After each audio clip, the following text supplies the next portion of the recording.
शिव महापुराण की कथा कहती है प्रसाद जब हमारे हाथों में आता है तो मात्र उस प्रसाद का स्पर्श, मात्र उस प्रसाद का दर्शन हमारी जिंदगी को संवार दे। मात्र दर्शन, प्रसाद का मात्र दर्शन। कई माताएं कहती हैं आज हमारा चतुर्थी का व्रत है, हम ये वाला प्रसाद नहीं ले रहे। नहीं, चतुर्थी का व्रत है ना, हाथ में प्रसाद लो। वो प्रसाद तुम्हारे हाथ का स्पर्श करेगा ना तो कभी जिंदगी में लकवे की बीमारी नहीं आएगी। तेरा हाथ अच्छा के अच्छा बना रहा है। नहीं, आज मेरा तीज का व्रत है, मैं प्रसाद नहीं लूंगी। नहीं, दोनों हाथ पसार के प्रसाद लीजिए, दोनों हाथ पसार के। मंदिर गए हो ना, तुम करोड़पति हो, अरबपति हो, तुम धनपति हो, वैभवपति हो, तुम्हारे पास में सत्तापति हो, चाहे तुम किसी के भी पति हो, जितना भी तुम्हारे पास में वैभव है अपने पास में रखो। मंदिर गए हो, मंदिर में जाकर हाथ जोड़कर पंडित जी से, ब्राह्मण देवता से, गुरुजन से कहो हमें चरणामृत दे दीजिए। हाथ पसार कर लीजिए चरणामृत को, हमें चरणामृत दे दीजिए। किसी पवित्र नदी के तट पर गए हो, उसका आचमन और उसका जल का छींचन लीजिए।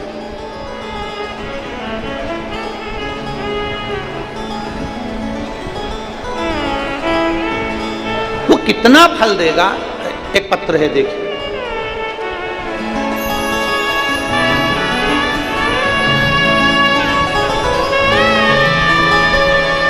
शिवानंद साहू,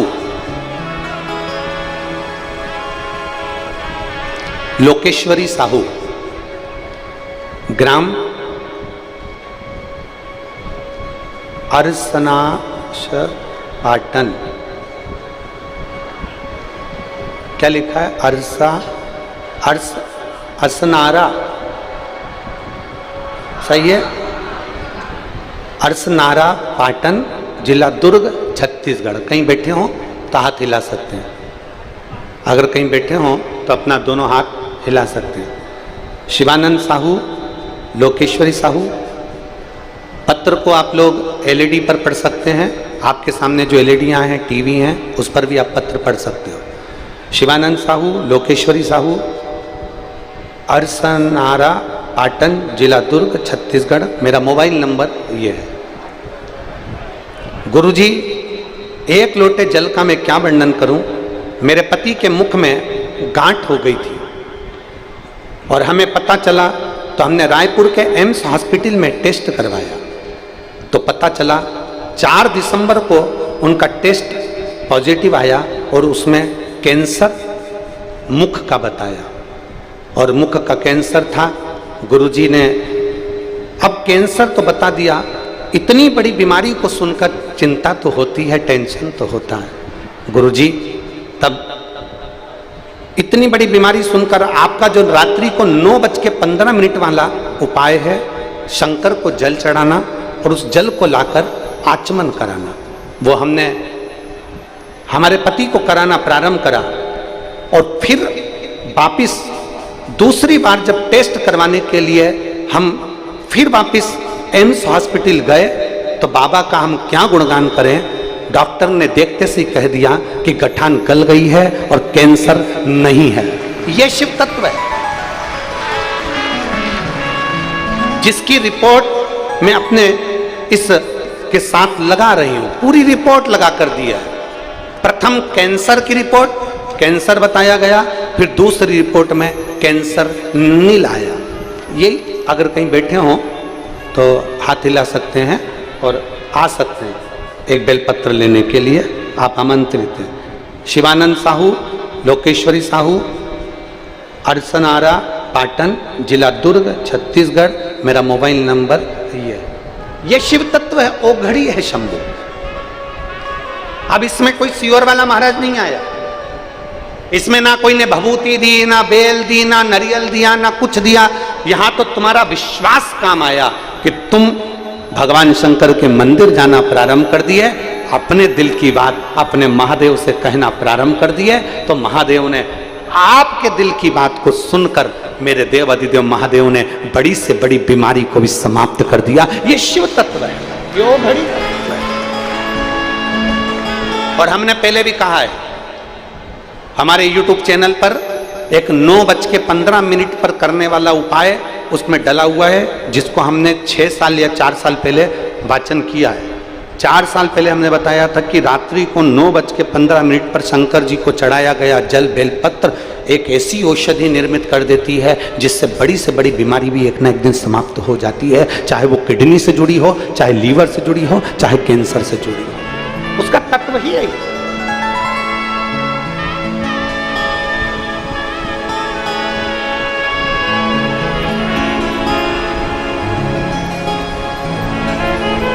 एक जीवन की सार्थकता सिद्ध होती है उसमें, एक आनंदता सिद्ध होती है उसमें।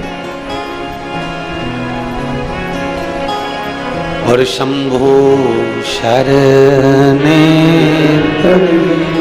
मांगू घड़ी रे घड़ी दुख काटो दया करीन दर्शन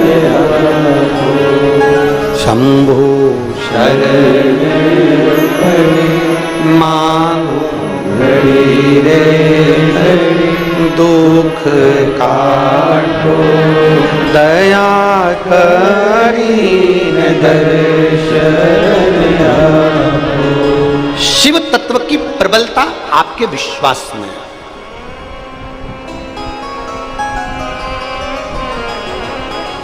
आपके दुख के समय पर, आपकी तकलीफ के समय पर, आपके कष्ट के समय पर सियोर वाला महाराज सियोर छोड़कर नहीं आएगा। याद रखना, बहुत अच्छे से समझ लेना। और केवल सियोर वाला महाराज ही नहीं, दुनिया का कोई महाराज, दुनिया का कोई बाबा, दुनिया का कोई महात्मा तुम्हारी दुख की घड़ी में तुम्हारे साथ नहीं खड़ा होगा। पर इतना याद रखना, महाराज भले खड़ा ना हो, बाबा भले खड़ा ना हो, पर मेरा भोला बाबा तो तुम्हारी दुख की घड़ी में जरूर खड़ा हो, निश्चित है।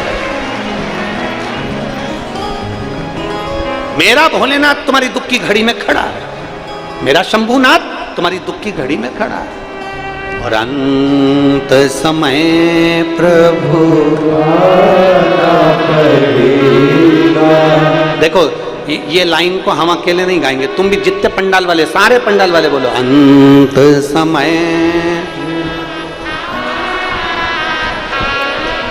वचन दी निभाना पड़े, आए ना आए प्रभु कुटुंब कबीरा, अंत समय प्रभु आना पड़ेगा, वचन दिया तो निभाना पड़ेगा, अंत समय प्रभु आना पड़ेगा। कोई नहीं आएगा, अंतिम बिंदु में कोई नहीं आएगा।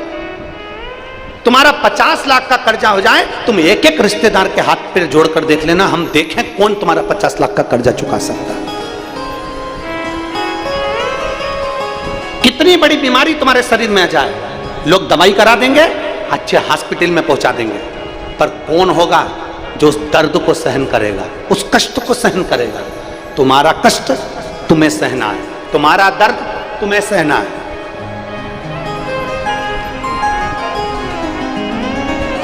कोई दूसरा नहीं सहेगा।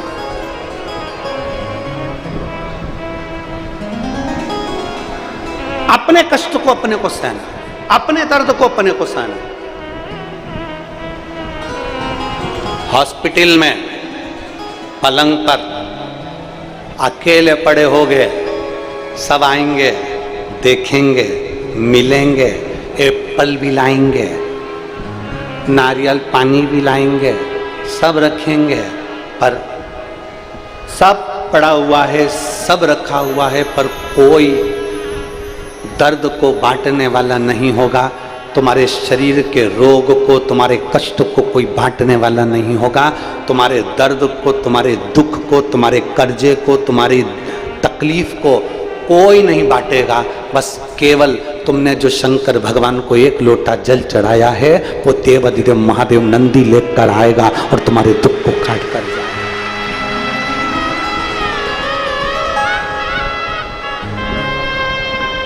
पत्र है, देखिए।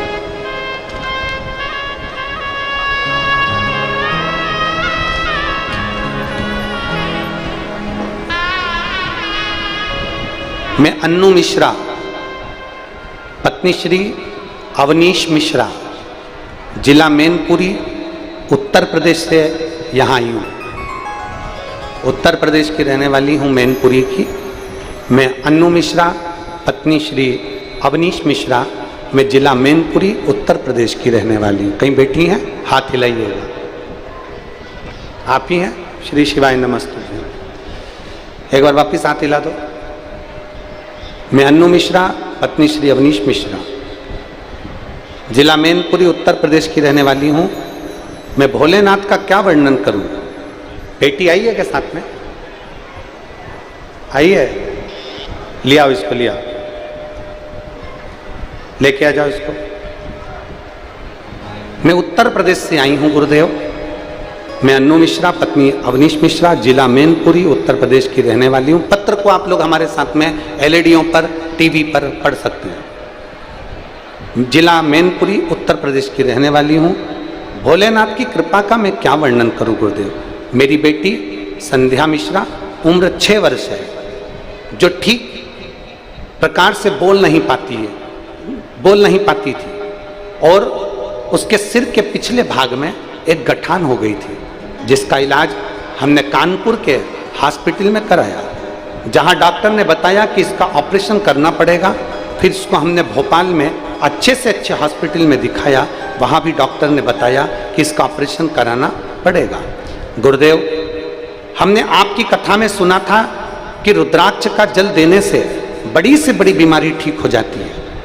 गुरुदेव, हम सीहोर से रुद्राक्ष लेकर आए और रुद्राक्ष का जल बेटी को पिलाना प्रारंभ किया और लगाना प्रारंभ किया। गुरुदेव, भोले बाबा का हम क्या वर्णन करें।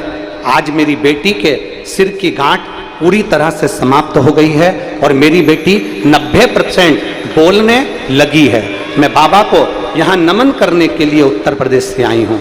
गुरुदेव, आप कहते हो कि पंडाल में बैठकर कथा सुनना चाहिए, बाबा सुनता है। गुरुदेव, 5 पंडाल का मैंने अनुभव बता रही हूँ। प्रथम, मैंने अपनी बेटी के लिए कानपुर के पंडाल में कथा सुनी। दूसरा, मैंने मैनपुरी के पंडाल में कथा सुनी। तीसरा, मैंने कुरुद धमतरी के पंडाल में कथा सुनी। और चौथी कथा मैं अमलेश्वर के पंडाल में सुन रही हूँ। मेरे बाबा की कृपा से आज मेरी बेटी पूर्ण तरह से ठीक है। ये शिव तत्व है, ये ओघड़ी है, शंभु।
इस बेटी के, उसके पापा सीआरपीएफ में सर्विस भी करते हैं। बेटी के सिर में बड़ी गठान थी और बोल नहीं पाती थी। उसके पापा मम्मी का कहना है 90% बेटी बोलने लगी और गठान पूरी गल चुकी है। ये शिव तत्व है, शंभु है वो। और खाली ना जाता कोई, मेरी जीजियों, मेरे जीजाओं, मेरी बेटियों, मेरे बेटाओं, मेरी माताओं, मेरे भाई, आप इतनी धूप में अगर बैठकर कथा सुन रहे हो, आस्था चैनल पर कथा सुन रहे हो, मोबाइल पर कथा सुन रहे हो, तुम्हारी कथा खाली नहीं जाएगी। मेरा बाबा तुम्हें भरकर जरूर भेजेगा। उससे दिल से कहो, अरे खाली ना जाता कोई, दर से तुम्हारे खाली ना जाता कोई, दर से तुम्हारे मैं भी खड़ी हूँ नन्हे पाँव पसारे, अपने हृदय से लगा लो गिरा जा रहा हूँ उठा लो, भोले अपने दर से अब तो न टालो, गिरी जा रही हूँ उठा लो। कोई साथ नहीं दे, ना हम आएंगे ना दुनिया का कोई व्यक्ति आए। अंत समय में जब तुम्हारी तकलीफ की घड़ी हो, जब तुम्हारी कोई ऐसा समय तुम्हारे पास में आ गया कि मैं बहुत कष्ट में हूं, उस समय उसको याद करना, उस परमात्मा को याद करना, मेरे ओघड़दानी मेरे शंभू को याद करना। देरी नहीं करेगा। ब्रह्मा जी ब्रह्मलोक में रहते हैं, भगवान विष्णु बैकुंठ लोक में रहते हैं, और मेरा देव अधिदेव महादेव पृथ्वी पर रहता है। जो पास में रहता है वो सबसे पहले तोड़ कर आएगा और तुम्हारा दुख हर कर। नजदीक में आए शिव, नजदीक शंभू, उसको पुकारो, उसको बुला लो। महाराज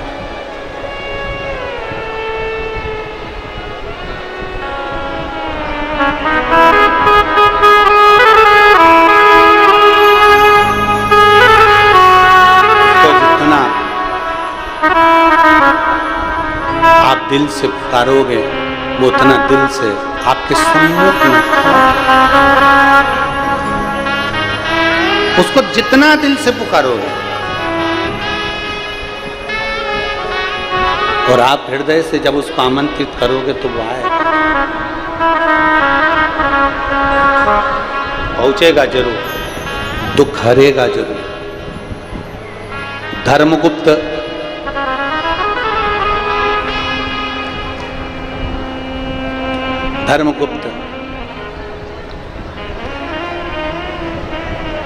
मित्र के घर गया और मित्र के घर में भोजन कर कर आ गया। एक रात्रि विश्राम करा और भोजन कर कर आ गया। धर्मगुप्त अन्न बहुत असर करता है, बहुत असर।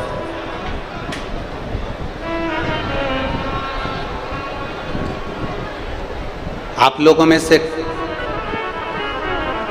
रात्रि के समय पर कोई इस पंडाल में आए हो? जम के बोलो जरा, हाथ उठाओ कौन कौन आया रात्रि को पंडाल में? आए हो आप लोग? दिन का नज़ारा आप लोग अपनी आंखों से देख लेते हो, कथा हो रही है, सब आराम से बैठे हैं, आनंद ले रहे हैं, कथा सुन रहे हैं। कभी बन सके ना, ए रायपुर वालों, दुर्ग वालों, अमलेश्वर वालों, बन सके तो कभी रात्रि के समय पर आकर इस पंडाल का नजारा देखना। सब अपनी मस्ती में शंकर को याद कर कर पुकारते हुए, गाते हुए भजन में डूबे मिले। कभी रात्रि का नजारा देखना।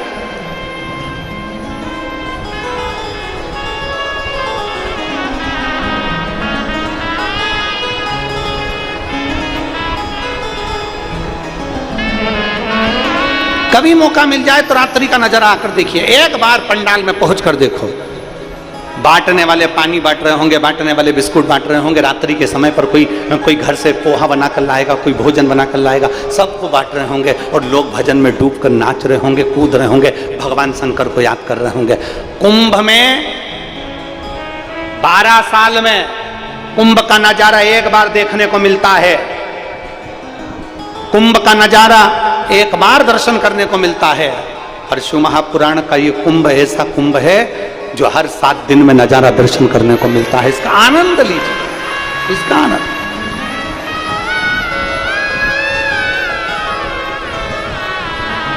धर्मगुप्त ने अपने मित्र के घर का भोजन कर लिया, एक रात्रि विश्राम करा और भोजन ग्रहण करा, एक रात्रि विश्राम और भोजन करा।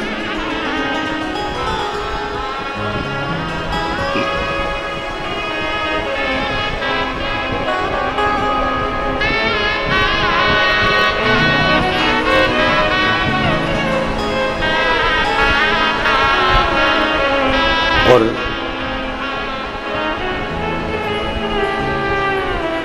एक रात्रि का जब भोजन ग्रहण किया, भोजन पाया,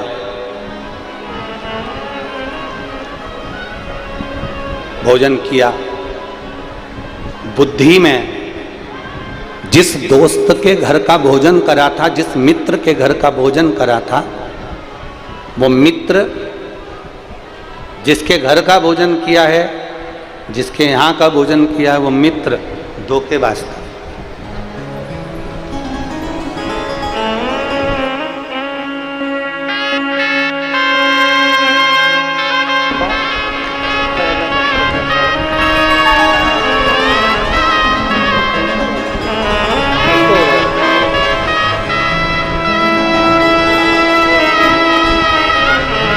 ये शिवानंद साहू जी हैं, लोकेश्वरी साहू, अरसनारा, पाटन जिला दुर्ग से, जिनके मुख में डॉक्टर ने एम्स में कैंसर बता दिया था और फिर रात्रि के 9:15 वाला जो प्रयोग किया और आज बाबा की कृपा से कैंसर नील आया है, एम्स की रिपोर्ट उनके हाथ में दी गई है। एक बार, ये आपकी ताली नहीं है, ये महादेव से इनको आशीर्वाद दिलाया गया है। एक बार जोरदार ताली बजाएं।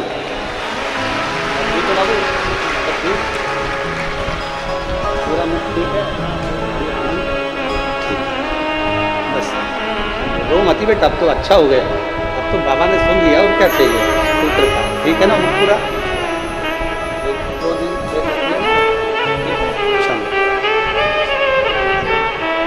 अरे लुटा दिया भंडार, कर दिया माला,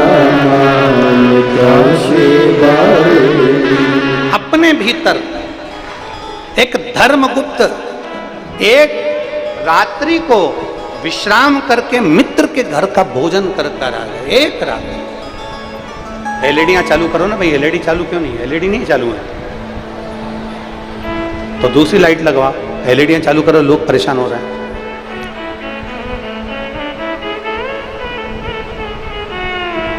लाइट नहीं है, आप लोग आराम से बैठ जाओ, कथा आपके कानों तक पहुंच रही है, आप लोग कथा श्रवण करिए, उसका आनंद लीजिए आप।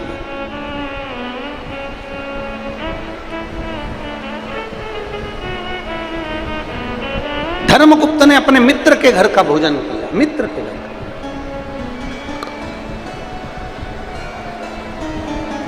अब जिस मित्र के घर का धर्मगुप्त भोजन करे थे, वो मित्र धोखेबाज था, दिखावा करता था राजा के लड़के के साथ में, धर्मगुप्त के साथ में दिखावा करता था कि मैं इसका हितैषी हूं, मैं इसका सहयोगी हूं, मैं इसका ध्यान रखने वाला हूं, मैं इसका हितैषी हूं, मैं इसका सहयोगी हूं, मैं इसका ध्यान रखने वाला हूं। ये दिखावा करता था, और मेरी जीजियों, मेरे जीजाओं, मेरी बेटियों, बेटाओं, मेरी माताओं, भाई, ध्यान रखना, तुम एक बात का अपने भीतर एक स्मरण रखिएगा, अपने भीतर एक भाव रखिएगा कि दुनिया में अच्छा मित्र, दुनिया में अच्छा मित्र बड़ी मुश्किल से प्राप्त हो, बड़ी मुश्किल, बहुत मुश्किल से मिलता है अच्छा मित्र, बड़ा मुश्किल से मिलता।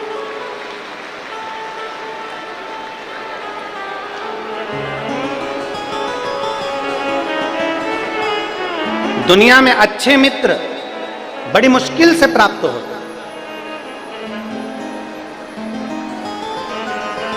और देवादिदेव महादेव की कृपा से तुमको अच्छा मित्र मिल जाए, जिस दिन शिव जी की कृपा से तुमको कोई अच्छा मित्र प्राप्त हो जाए, समझ लेना कि भगवान देवादिदेव महादेव ही खुद उतर कर तुम्हारा साथ देने के लिए तुम्हारे पास में आए। अच्छा मिल जाए तो। और मित्र ऐसा नहीं चाहिए जो तुम्हारा मंदिर छुड़वा दे, मित्र ऐसा नहीं चाहिए जो तुम्हारा भजन छुड़वा दे, मित्र ऐसा नहीं चाहिए जो तुम्हारी भक्ति को छुड़वा दे, मित्र ऐसा नहीं चाहिए जो तुम्हारी कथा कीर्तन सत्संग को छुड़वा दे। मित्र ऐसा होना चाहिए जो तुम्हारा हाथ पकड़कर शंकर के मंदिर तक लेकर जाए और अच्छी जगह पर तुम्हें भी। मित्र वो होना चाहिए। और शंभो शरण मांगो घड़ी रे घड़ी, दुख का दया करीन दर्शन आपो। शंभो शरण मांगो घड़ी रे घड़ी, दुख काटो दया करीन दर्शन आपो। धर्मगुप्त राजा का जो मित्र है वो श्रेष्ठ नहीं है, वो ठीक नहीं है।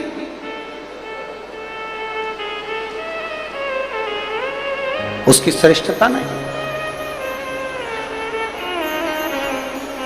ऐसा मित्र से पाला पड़ गया, ऐसे मित्र के घर का भोजन किया उसने, ऐसा भोजन उसने ग्रहण किया अपने मित्र के घर का कि उसकी बुद्धि भी धोखा देने के लिए जागरूक हो गई।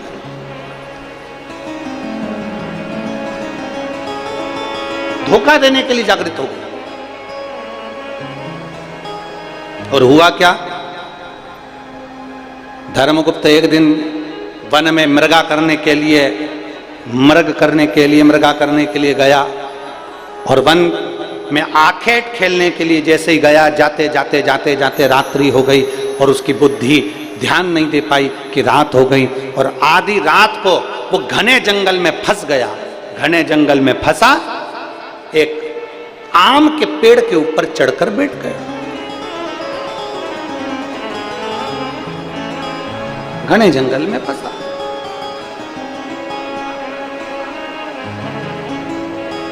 आम के वृक्ष के ऊपर चढ़ के बैठा है धर्मगुप्त।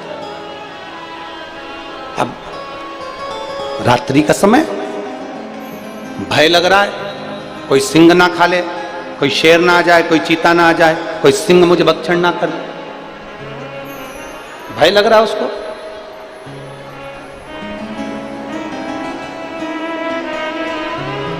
अब करे तो करे क्या?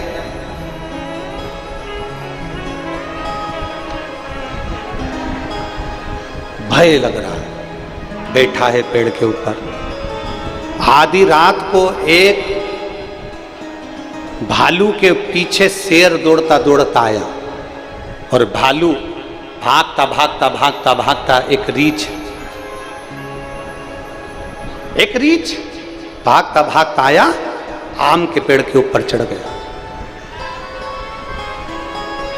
जिस आम के पेड़ पर धर्मगुप्त चढ़ा हुआ था, उसी आम के पेड़ के ऊपर वो रीछ भी चढ़ गया, वो भालू भी चढ़ा।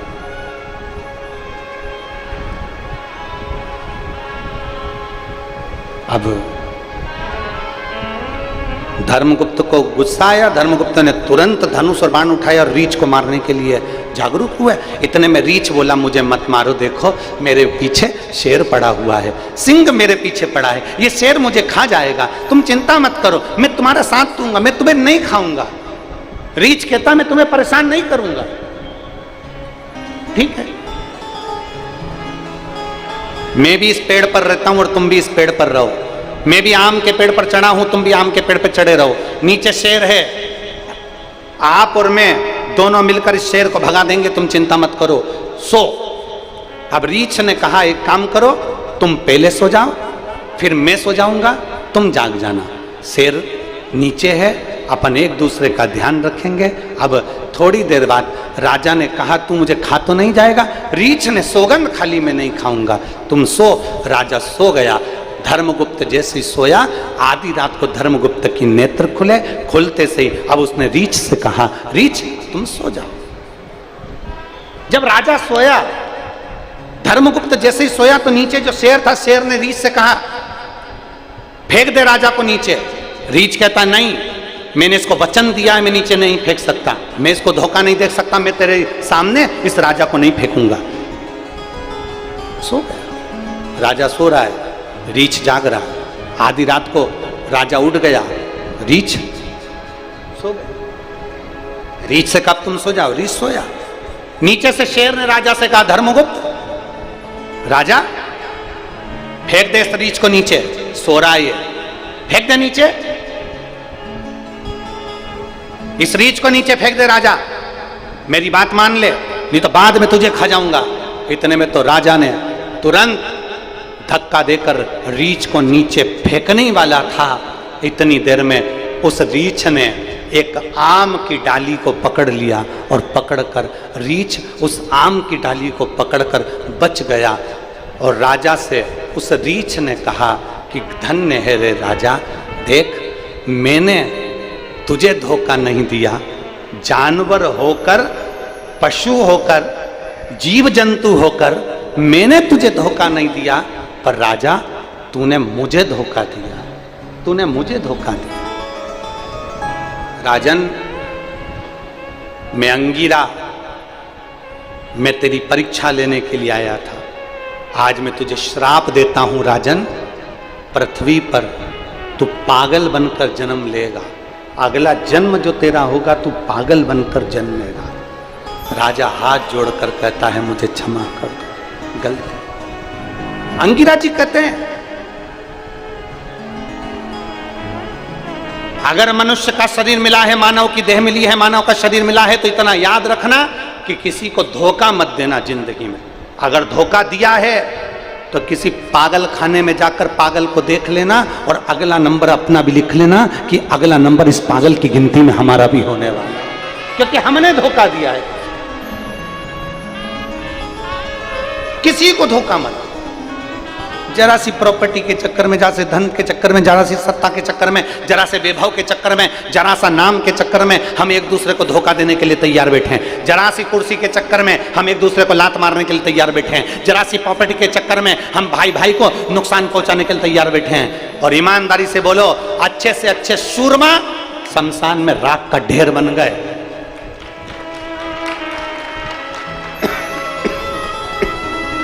अच्छे से अच्छे सूरमा राख का ढेर बन गए। जब राजा रावण जैसा विद्वान, जिसके सारे